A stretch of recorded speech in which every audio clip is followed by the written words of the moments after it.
राजस्थान में आज शाम 4 बजे राजभवन में नए मंत्रियों का शपथ ग्रहण होगा। शपथ से पहले दोपहर 2 बजे कांग्रेस दफ्तर में होगी बैठक। कल गहलोत सरकार के सभी मंत्रियों ने दिया था इस्तीफा। मंत्रियों की शपथ से पहले सीएम अशोक गहलोत रात को राज्यपाल कलराज मिश्र से मिले। मंत्रियों का इस्तीफा सौंपा। करीब 1 घंटे तक राज्यपाल और गहलोत के बीच बातचीत हुई। राजस्थान के गहलोत मंत्रिमंडल विस्तार में 15 नए मंत्री लेंगे शपथ। 11 कैबिनेट और 4 राज्य मंत्री बनेंगे। सचिन पायलट खेमे के 5 विधायकों को कैबिनेट में जगह मिलेगी। हेमाराम चौधरी, विश्वेंद्र सिंह और रमेश मीणा समेत 11 कैबिनेट मंत्री बनेंगे तो जाहिदा, बृजेंद्र सिंह ओला, राजेंद्र गुढ़ा और मुरारीलाल मीणा राज्य मंत्री बनेंगे।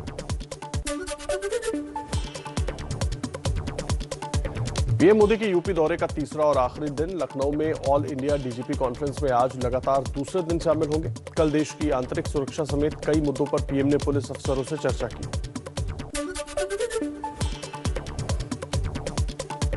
यूपी चुनाव के लिए समाजवादी पार्टी और आरएलडी में सीटों के बंटवारे पर नहीं बनी है बात। सूत्रों के मुताबिक आरएलडी 50 सीटों की मांग कर रही थी, एसपी 32 सीट देना चाहती थी।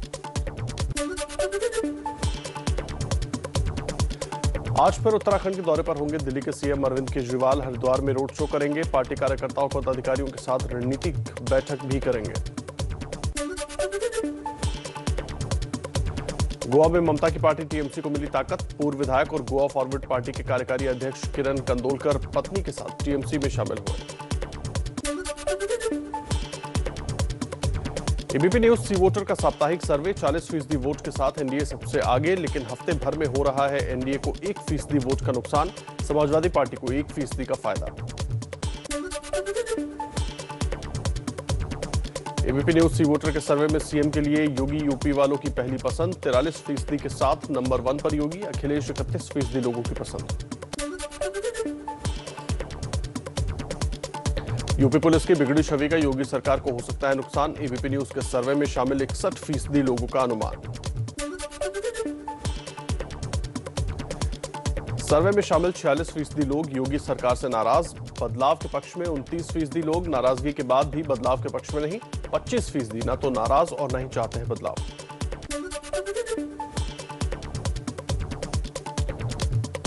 दिल्ली के सिंगू बॉर्डर पर आज फिर संयुक्त किसान मोर्चा की होगी बैठक। सुबह 11 बजे किसान नेता चर्चा करेंगे। कृषि कानून वापसी के ऐलान के बाद एमएसपी मुद्दा समेत आगे की रणनीति तय करेंगे।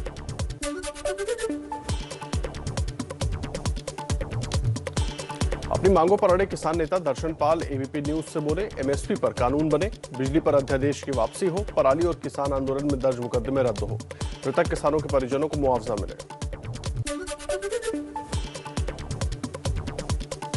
किसान नेता दर्शनपाल सिंह ने कल लखनऊ रैली को सफल बनाने की अपील की। बोले, अगर लखीमपुर खीरी में किसानों को परेशान किया जाता है तो लखीमपुर में ही चलाएंगे आंदोलन। 29 नवंबर को संसद कूच करेंगे।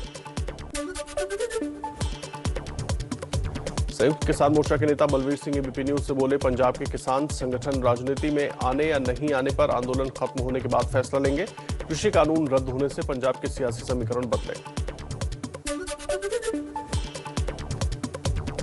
कृषि कानूनों की वापसी पर लोकसभा अध्यक्ष ओम बिरला बोले, सदन में अध्यादेश आएगा तो चर्चा होगी। कानून बनाना या वापस लेना सरकार का काम है।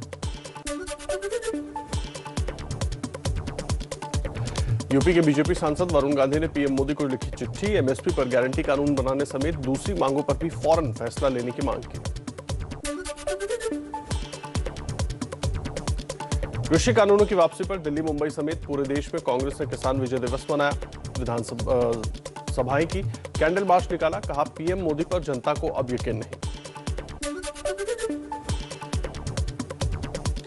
केंद्रीय मंत्री कौशल किशोर बोले, विपक्ष इस गलतफहमी में ना रहे कि कृषि कानून वापस हो गए हैं तो सीए एनआरसी भी वापस हो जाएंगे।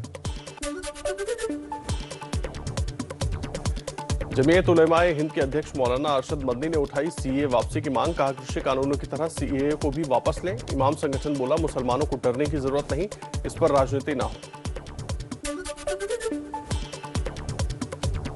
कृषि कानूनों पर एनडीए के सहयोगी नीतीश की पार्टी जेडीयू के केसी त्यागी का बयान। कहा, एमएसपी पर कानून बनने तक लड़ाई खत्म नहीं होगी।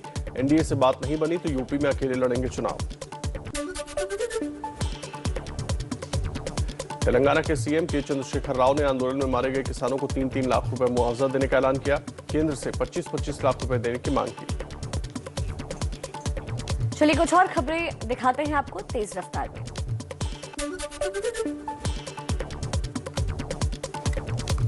कांग्रेस महासचिव प्रियंका गांधी ने पीएम मोदी को लिखी चिट्ठी, कहा लखीमपुर में शहीद किसानों के परिवार को न्याय दिलवाएं, मुख्य आरोपी को बचाने की कोशिश न हो, गृह राज्य मंत्री की हो बर्खास्तगी। लखीमपुर हिंसा में मारे गए किसान के परिवार की पीएम मोदी से मांग, कहा कृषि कानून वापस लिए, अब केंद्रीय मंत्री अजय मिश्रा टोनी को भी फौरन हटाएं, तब मिलेगा पूर्ण न्याय। पंजाब कांग्रेस के अध्यक्ष नवजोत सिंह सिद्धू ने करतारपुर साहिब गुरुद्वारे में मत्था टेका। डिप्टी सीएम ओपी सोनी और कैबिनेट मंत्रियों के साथ अमृतसर के पहुंचे करतारपुर साहिब। करतारपुर साहिब में सिद्धू ने की पाकिस्तान के पीएम इमरान खान की तारीफ, इमरान खान को अपना बड़ा भाई बताया, करतारपुर कॉरिडोर के लिए शुक्रिया कहा। इमरान को बड़ा भाई बताने पर सिद्धू को बीजेपी ने घेरा। संबित पात्रा बोले, राहुल गांधी के इशारे पर सिद्धू ने दिया बयान, क्या प्रियंका और राहुल भी इमरान को बड़ा भाई मानते हैं? बीजेपी प्रवक्ता संबित पात्रा ने राहुल गांधी पर हिंदुत्व पर हमले का भी आरोप लगाया। बोले, सिद्धू का बयान इत्तेफाक नहीं, ये कांग्रेस की सोची समझी साजिश है। कांग्रेस का पाकिस्तान प्रेम किसी से छिपा नहीं।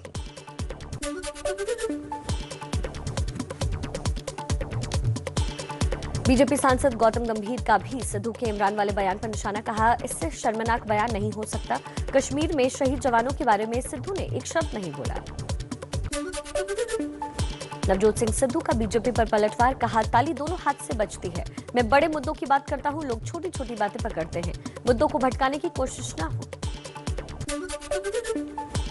बढ़ते बवाल के बाद भी सिद्धू इमरान खान पर दिए अपने बयान पर कायम, कहा पंजाब की किस्मत बदलने के लिए बड़े आर्थिक फैसले लेने होंगे, भारत पाकिस्तान के बीच फिर से व्यापार शुरू हो, खरबों का नुकसान हुआ है।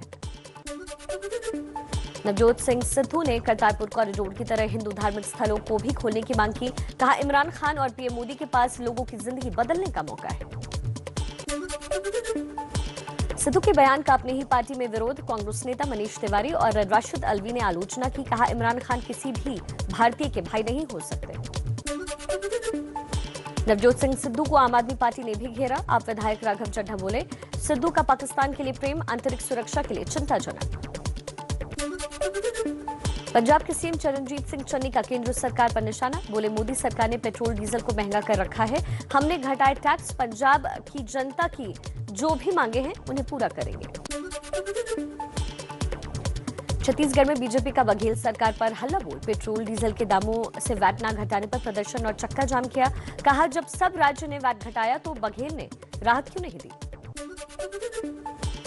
महाराष्ट्र के पूर्व सीएम देवेंद्र फडणवीस आज अमरावती का दौरा करेंगे, हिंसा प्रभावित इलाकों में पीड़ित परिवारों से मुलाकात करेंगे। पीडीपी अध्यक्ष महबूबा मुफ्ती का बीजेपी पर बड़ा आरोप, बोली घाटी में सच बोलने नहीं दिया जाता, सच बोलने वालों को भेजा जा रहा है जेल। जम्मू कश्मीर कांग्रेस के नेता गुलाम अहमद मीर का बीजेपी पर बड़ा आरोप, कहा परिसीमन की आड़ में चुनाव टाल रही है बीजेपी, क्योंकि अभी चुनाव हो गए तो बीजेपी का खाता नहीं खुलेगा।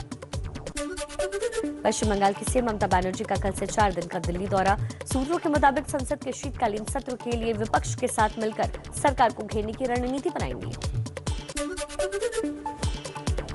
मॉर्निंग वॉक के दौरान बंगाल से बीजेपी के सांसद दिलीप घोष पर लोगों ने खेला होबे कहकर कमेंट किया, जवाब में दिलीप घोष ने कहा त्रिपुरा में खेला होबे। दिल्ली में बढ़ते प्रदूषण को देखते हुए डीडीएमए का अहम फैसला, मेट्रो और बसों में खड़े होकर यात्रा करने की भी मंजूरी। मेट्रो के हर कोच में 30 यात्री खड़े हो सकते हैं, बसों में सीट क्षमता से 50% यात्री खड़े हो पाएंगे। अमेरिकी अंतरिक्ष एजेंसी नासा की रिपोर्ट के मुताबिक दिल्ली एनसीआर में प्रदूषण के लिए पराली ही जिम्मेदार। 16 नवंबर तक पंजाब में 74,000 से ज्यादा पराली के हॉटस्पॉट।